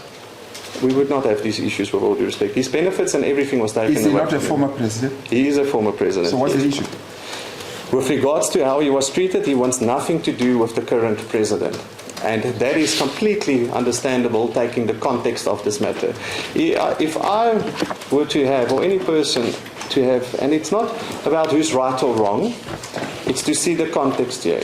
I have any gripe with my brother, and I do not want him to preside over my funeral. It's my wish. And those wishes, this court will give effect to.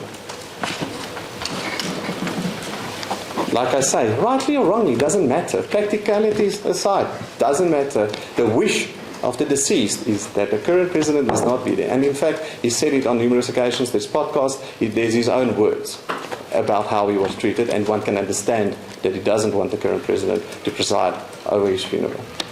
Mr. Velkamoot, can you clarify me on this point? Should this court consider the wish of the deceased or the wish of the wife and the family? If the wish of the deceased can be ascertained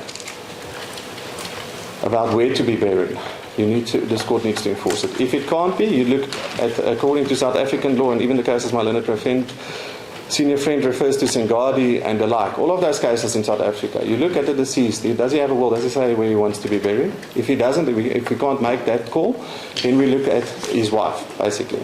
If it's now his customary wife or civil wife, we need to find out who's his wife in terms of all of those decisions, and we look at it, and then maybe the next of kin, the siblings and the like. Those are how I see the case law in South Africa. Simply put, what is the wish of the deceased? Where did the deceased want to be buried? Well, we cannot say where he wants to be buried, Manu, so I cannot make that submission. The wife? The wife wants him to be buried here. Was there no arrangements that he should be taken to Zambia through? There were certain negotiations shortly after his death about whether or not to bury him in Zambia or not. All of those negotiations, offers, counter offers, all fall flat, and there's no agreement to it. Wish as it stands here, as contained in the answering affidavit, is that he be buried here. Okay, proceed. As a court. And if one wants to say there is some type of Zambian law that needs to be applied, all of that still needs to pass constitutional muster. It must not infringe any decision of this court, ultimately, must not, we're dealing here with a very personal right of the burial issues of any person. And the court cannot, or the applicant cannot, infringe on the following rights. Section 10, the dignity of the deceased. Section 15, the freedom of religion. 30 and 31, the rights of cultural practices. Section 12(2)(b), security and control over one's body, which includes the deceased's body. This court ultimately must find, whatever the decision is, that it does not infringe on these rights. So even if Zambia law is to be applied, it needs to be tested against the Constitution. And that's those rights that are now are presented to the court. And how would it infringe the cultural rights? How can a court make Well, the cultural rights, in all of the matters, my lady, and even in some of those Zambia matters that's been referred to by one learned friend, is the family's wishes is pretty much pertinent and of paramount importance. So that's the only thing you're referring to? With regards to the... Cultural rights? Yes.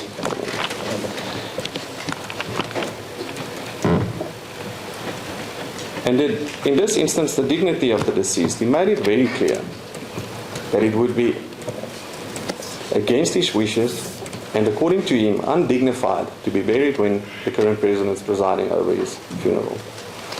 Again, no question about if it's right or wrong.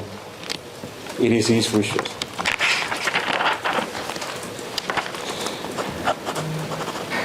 Then, my lady, I'll deal with the... I still have a few minutes.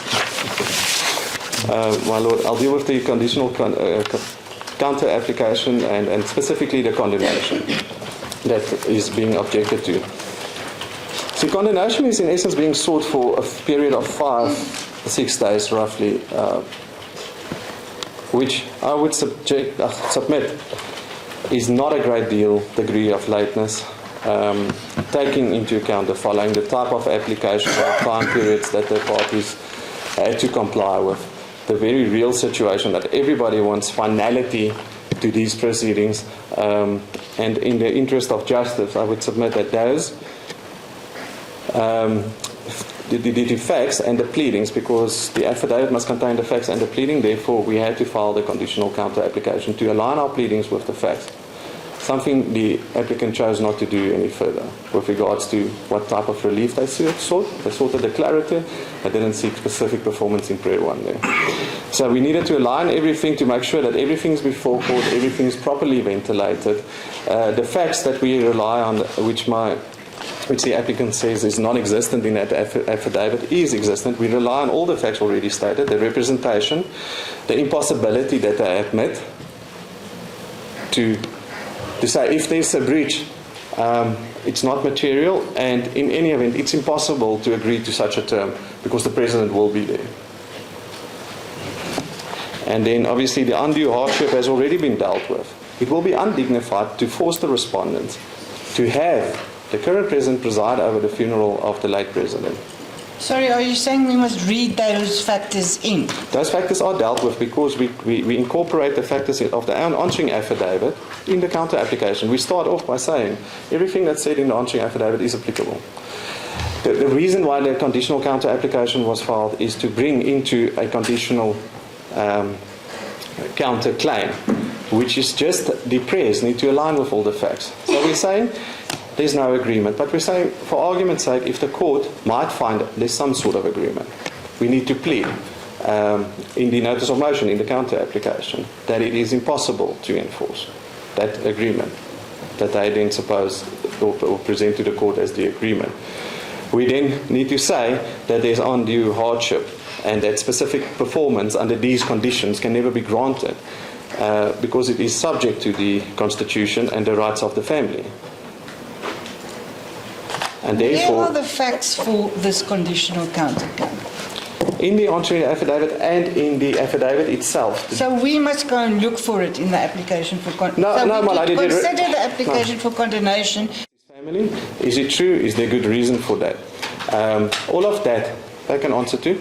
There's no reason not to answer to it. The reason why it's in the application is not because it's irrelevant. It's to give context to this court in interpreting what the situation is between the parties and understanding the position of the respondent and why they feel so strongly about the material term of the current president not having to do anything with the burial. So I would submit the striking application should be dismissed with cost, the same cost as what I'll argue what should be cost in the court. With regards to the respondent's striking out application, there are certain passages in the replying affidavit that wants to, and stated as a fact, which is all hearsay, that the president wanted to be buried in Zambia. And I've listed those paragraphs. There's no evidence showing that he wanted to be buried in Zambia, and they cannot make that submission to the court, and this court can never find such a fact exists.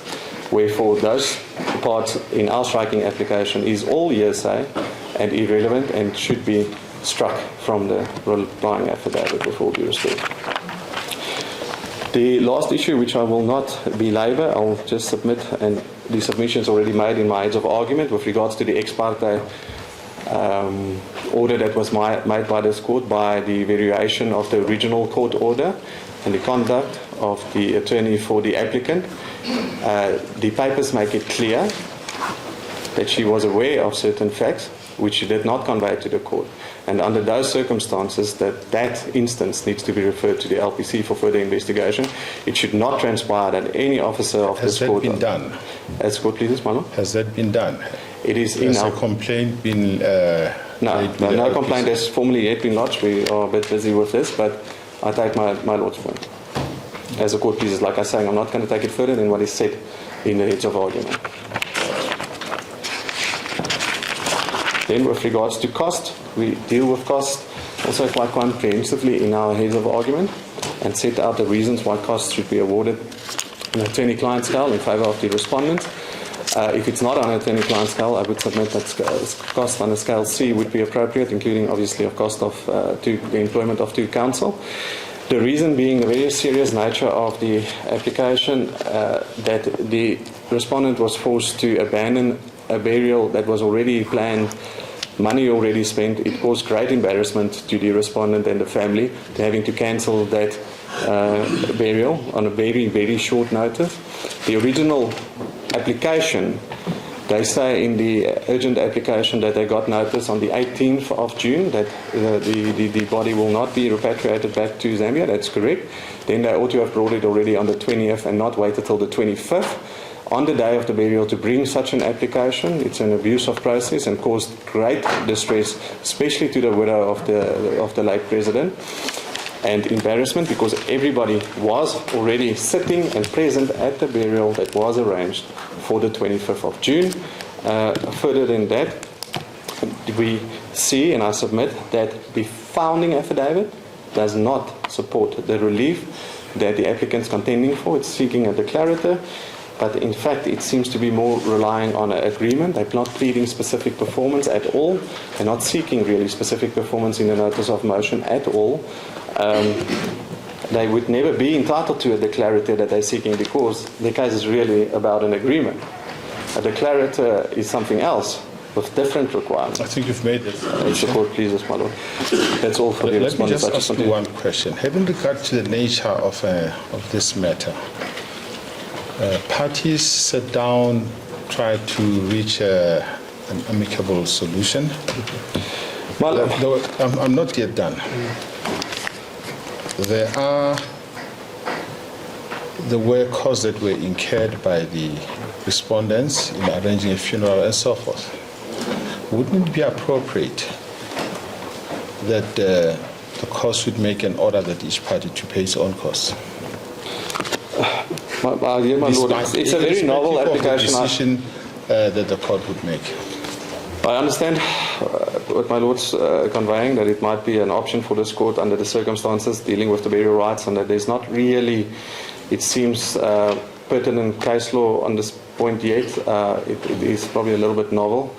I can't take it further than that, except to say the respondent should not be out of pocket for trying to. And somehow, in my view, there's a concession by the government that they should get benefit, should get a house, a vehicle, and so on. Well, my lord, unfortunately. And it's under oath. And the pension going forward. My lord, unfortunately, I'm not in a position to say what's happening in Zambia and why, or anything at all with regard to, let's call it undertakings and whether they'll be kept or not kept, and I'm not going to venture into those grounds. No, but my main question is, would it be appropriate for this court to make such an order? Can you address me on that? About benefits then? No, that each party should be liable for its own costs in this application.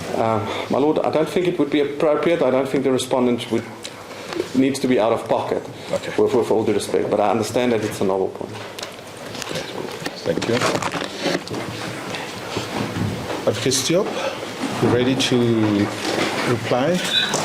As we agreed, we won't give you more than 15 minutes. 15 minutes, my lord. Firstly, I must just start with a correction. The Kutuane matter, I submitted or stated that matter dealt with a civil law marriage. It's not correct. This is a pre-constitutional matter. It was heard on the 14th of August 1992. So it deals with a customary law marriage, but it was argued on the basis of the common law foot, Van Leeuwen and those authorities. And it's in that context that the judge made those remarks.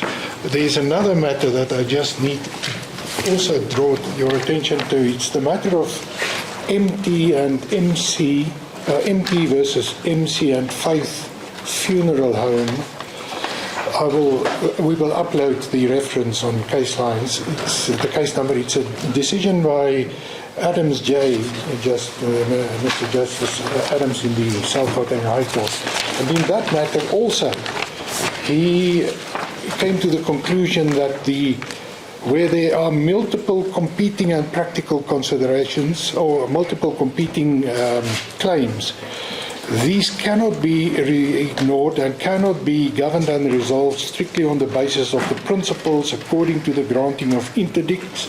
The court is obliged to adopt a practical common sense approach. So what the court here did was exactly what the court did in the Tambo and the matter that I referred to. Which case would that be?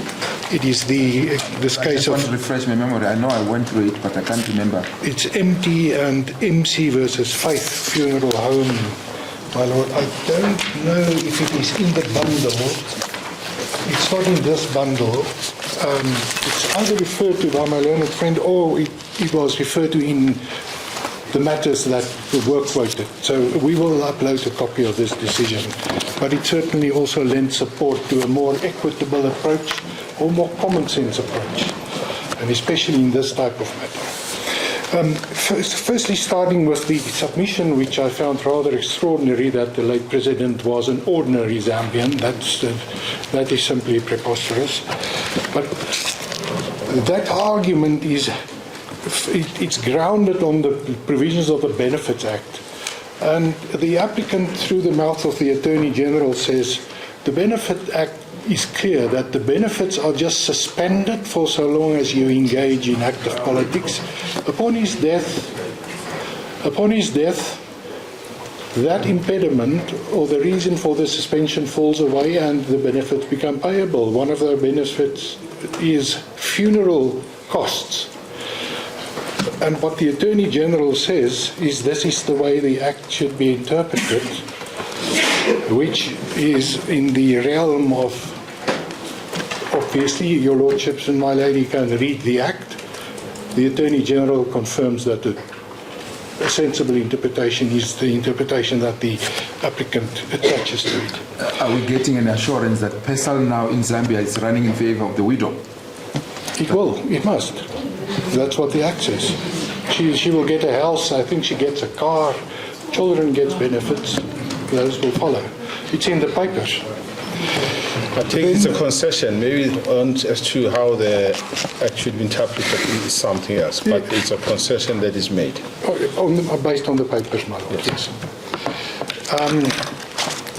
The first point, the question of the wishes of the deceased, what my learned friend did, there's a fancy word to it. If you look at the line and your eye jumps to another point, there's an explanation for that.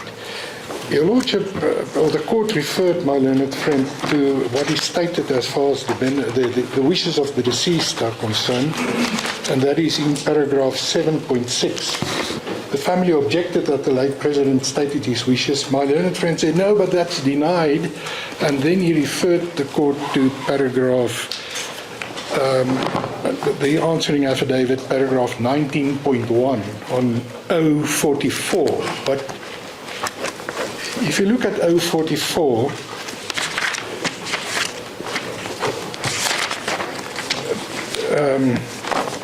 paragraph 19.1, my learned friend referred to paragraph 24. He said, it is denied that the president would preside over a state funeral. It was proposed that the current president only be allowed to receive from the... So his answer to were those the wishes of the president? He said, no, look at what is stated in 24.2. But that deals with an entirely different paragraph. That deals with 7.10. We are busy dealing with 7.6. 7.6 sets out the wishes of the family, or the late president, and that is dealt with in 19.1 on 044. And there the respondent says, the proposed conditions of my family are stated herein. From the listed conditions, it is clear that the family would not agree to the current president playing any role in the burial of the late President Lungu. So they don't take issue with the fact that, on their version, those were the wishes of the late president. So the submission that there is no evidence as to his wishes is wrong. It is as we say in the supplementary founding of paragraph 7.6. It's not denied. Then the second point that my learned friend forcefully argued, there was no agreement. What he never referred to is what is in paragraph 9.5. 9.5 of the supplementary founding affidavit on page K24. 9.5 reads, the seventh respondent, Mr. Zulu, set out the compromise agreement that was reached. My learned friend didn't deal with that because he can't. On the family's own version, there was an agreement. So they can't turn around and argue and make submissions contrary to what is common cause on the papers. Mr. Zulu set out, number one, it will be repatriated. I'm not going to go through. So my submission is simply that contention that there was no agreement is untenable. That takes me to the plus con Evans rule. That was at times, it's one of the deck chairs that just went, my lord. The plus con Evans rule, yes, that rule does apply, but the court also is entitled to adopt a robust approach. There's a line of cases, Sofiantini versus Mould, and especially in circumstances such as the present, where we sit, the court has to deal on an urgent basis. It needs to adopt that common sense approach advocated in those line of cases that go back many, many decades, and tells the court how it should deal with if there are disputes, or fact which I contend there are not. Then the question of the defective notice of motion, it came as a bit of a surprise to me. What the applicant, how the notice of motion is structured, is a declarator declaring the right of the applicant to have the body repatriated, coupled with an interdict that the sheriff would be entitled to cause the transport of the body, and that declaratory relief is squarely grounded on the clear right that the applicant says exists. So The contention that the notice of motion is somehow flawed, I submit, can't hold any water. Then the question or the issues with the counter application, the impossibility, and the hardship, those are defences clearly. You don't raise a counter application, you don't bring a counter application to put that before a court. You simply argue, you put the facts and you argue on the facts. If the agreement can't be implemented, if it's impossible, there's no counterclaim that you need to bring. It's when you deal with misrepresentation and the right to resile from the contract, that clearly is on a different plane. There you would need the counter application. I must correct myself, not even. There is authority to the effect that you can raise that as a defense as well, the right to cancel. So it all turns on the merits. In other words, if are there prospects of success, we say there are no, because the facts are missing, and in any event, there is no satisfactory explanation. The last issue, the question of striking out that the respondents seek, insofar as the allegations in the in the reply are concerned. I'm not going to read through those, my lords and my lady. If you read through the allegations that the applicants seek to strike, they are clearly not hearsay. For example, where the Attorney General says, based on the evidence, that's one example that comes to mind. Based on the evidence, it is clear that a certain conclusion must follow. They want that strike. They said it's hearsay. That's clearly not hearsay by any stretch of the imagination. That leaves me with costs. My lord, my ladies, the court indicated that an equitable approach, costs always has that component, maybe not to make an order of costs as to costs. We will obviously not object if you exercise your discretion in that manner, but what we say is ordinarily we would be entitled to costs, and we would also be entitled to the costs of the urgent application. That was because the applicant found out on the 23rd that the funeral will take place on the 25th. It had no choice but to rush to court to interdict the proceedings, and we say that if there's a cost order, the applicant should also be granted the cost of that proceeding or that process. What about the conduct of the applicant in approaching this court on an ex parte basis, whereas in fact the matter at that point was already posed? Yes. Isn't that something that we need to look at? My lord, what and happened influence there? our decision on cost? Yes. What happened there is that there was some debate between the parties as to the interpretation of the court order, and the applicant invited the respondent to state its interpretation of the order, which That was made by agreement. I think you should keep that in mind. Yes, yes. What the applicant said is that our understanding, taking into consideration the context of that order, is that the body will stay with the undertaker and you can't remove it. And the reason why that debate ensued was because the applicant obtained information that there may be an attempt to move the body. And when the respondent then said, no, we're not in agreement, that's not how the order should be interpreted, the applicant approached the court on the basis that the order was granted in the common or on the common understanding that the body will not be moved. Because it will not make sense if these proceedings would proceed, and in the interim, the respondent can simply move the body, bury it to whatever the proceedings set out to prevent. Now the respondents complain and say no, but the attorney misled the court. That is simply presumptuous, and if they proceed with a complaint, they're obviously welcome to do so. That complaint will be dealt with, no doubt, accordingly. So, my lord, you may consider the ex parte application. if I'm correct, we don't see costs as far as that is concerned. I don't know, would think Junior not. can check. I don't think, yes. So those costs shouldn't play a role.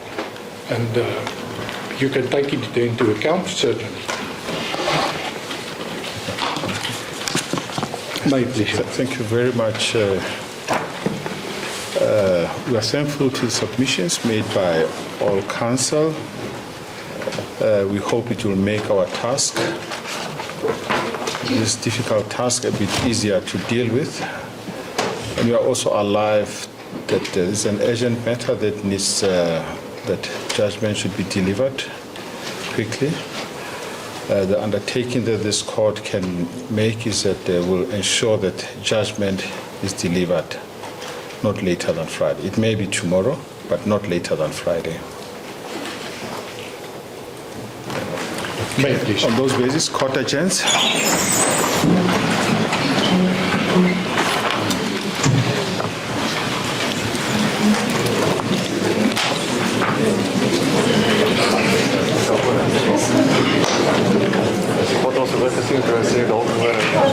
Ja.